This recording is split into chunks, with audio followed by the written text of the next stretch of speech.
এই চাওয়ালি, বলছি কালেক্টর ম্যাডামের বাড়িটা কোনটা রে? স্নেহা, তুই?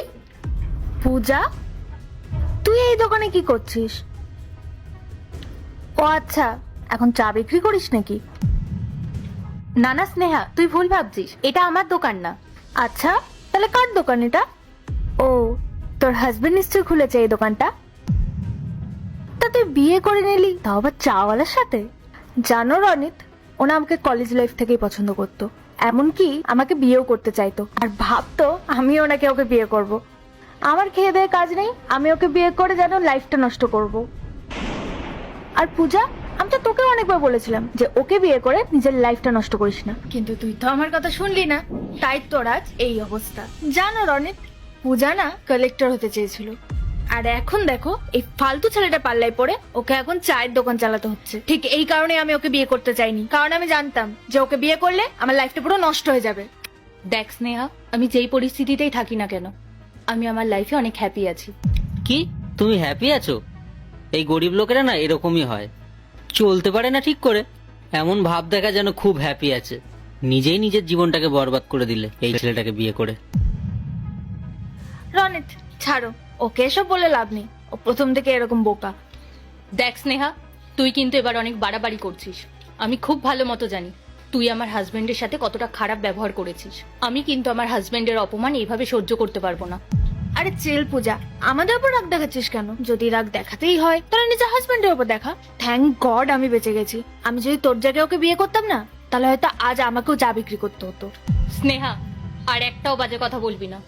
তুই তো তোর লাইফে অনেক হ্যাপি আছিস, তাহলে এখানে দাঁড়িয়ে দাঁড়িয়ে আমাদের শোনাচ্ছিস কেন? যা এখান থেকে। ছাড়ো না স্নেহা, তুমি কেন শুধু শুধু এদের সাথে তর্ক করছো? এদের সাথে তর্ক করে কোনো লাভ নেই, চলো এখান থেকে। চলো, আর তুই এখানে দাঁড়িয়ে দাঁড়িয়ে চাই বিক্রি করে যা। হ্যাঁ যা, কারণ তোদের মতো মানুষদের সাথে কথা বলার ইচ্ছা আমারও নেই।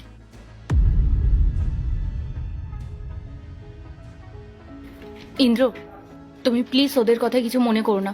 তুমি তো জানো ওরা কতটা খারাপ মানুষ। তুমি কোনো চিন্তা করো না, আমি তোমার পাশে সবসময় ছিলাম, আছি, থাকবো।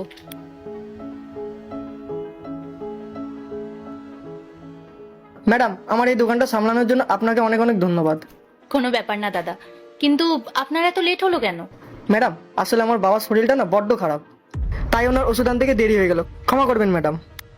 আচ্ছা, তা এখন কেমন আছে আপনার বাবা? আগের থেকে অনেক ভালো আছেন।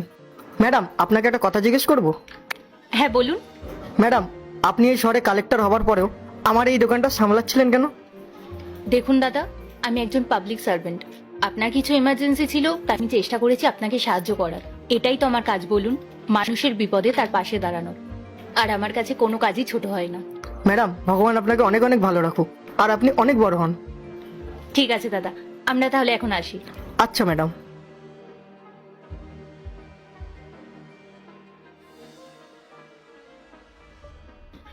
স্নেহা, তুমি ঠিকভাবে কথা বলেছো?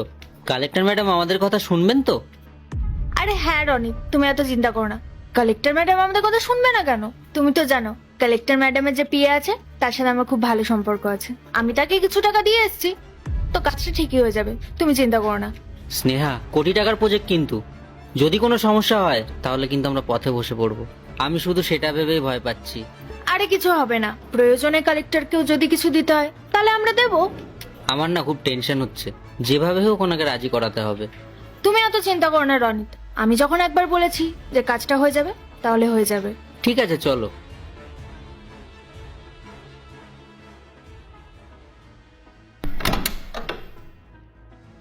অ্যাড্রেস তো এখানকারই বলেছিল।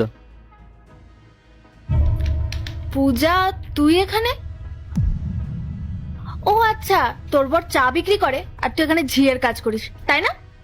স্নেহা, ভদ্রভাবে কথা বল। আমি সে যার সাথে তোরা দেখা করতে এসেছিস। ও আচ্ছা, তার মানে তুই বলতে চাইছিস তুই এখানকার ডিএম? শোন, এসব বেকার কথাগুলো না অন্য কাউকে বলবি, ঠিক আছে? তোর না এতটাও যোগ্যতা নেই যে তুই এই শহরের ডিএম হবি। আচ্ছা ঠিক আছে, তুই তাহলে আমাকে তার নামটা বল যার সাথে তোরা দেখা করতে এসেছিস। আমি মিসেস সেনের সাথে দেখা করতে এসেছি। আচ্ছা, আর যাকে তুই ছেড়ে দিয়েছিলিস তার নামটা কি? ইন্দ্র সেন। হ্যাঁ, তো আমি মিসেস সেন। তুই মিসেস সেন? আরে তোর নাম তো পূজা মিত্র, তুই হয়তো ভুলে যাচ্ছিস স্নেহা, বিয়ের পর মেয়েরা শুধু স্বামীর সঙ্গ না, তার সারনেমটাও পায়। বিয়ের আগে আমি ছিলাম পূজা মিত্র, কিন্তু বিয়ের পর হয়েছি পূজা সেন। আমি খুব হ্যাপি জানিস, আমি ইন্দ্রর মতো একটা মানুষকে আমার স্বামী হিসাবে পেয়েছি। ইন্দ্র সব পরিস্থিতিতে আমার পাশে ছিল, আর এই জায়গায় পৌঁছানোর জন্য আমাকে অনেক সাপোর্ট করেছে। পূজা, ওনারা এখানে কি করছে? সেরকম কিছু না, ওরা আমাদের থেকে সাহায্য চাইতে এসেছে। সাহায্য? ওনারা আবার কিসের সাহায্য প্রয়োজন পড়লো আমাদের কাছ থেকে? জানিস নেহা, ইন্দ্র আমাকে সবসময় একটা কথা বলতো, যে আমাদের গরিবদের সাথে সবসময় অন্যায় হয়, আর তুমি সবসময় সত্যির সঙ্গ দেবে, দেখো যেন কারোর সাথে কখনো অন্যায় না হয়।